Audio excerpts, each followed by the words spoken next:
चंद्रपूरच्या शिवसेना उद्धव बाळासाहेब ठाकरे पक्षाच्या नेत्यावर खंडणीचा आरोप। युवासेना नेता विक्रांत सहारेवर खंडणीचा गुन्हा दाखल।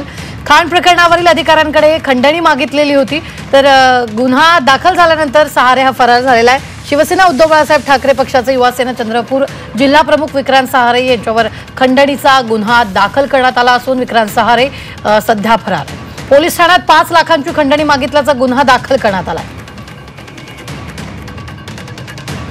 वेस्टर्न कोलफील्ड्स लिमिटेड या सरकारी कोळसा कंपनीच्या खाणीत काम करणाऱ्या एका खासगी कंपनीचा प्रोजेक्ट मॅनेजर व्यंकटेश रमण रेड्डी यांच्याकडे विक्रांत सहारेने 5 लाख रुपयांची खंडणी मागितल्याचा आरोप आहे। तर कंपनीने अल्पवयीन मुलांना कामावर ठेवल्याचा आणि मारहाणीचा आरोप करत विक्रांतने कामगार आयुक्तांकडे तक्रार दाखल करण्याची धमकी दिली होती।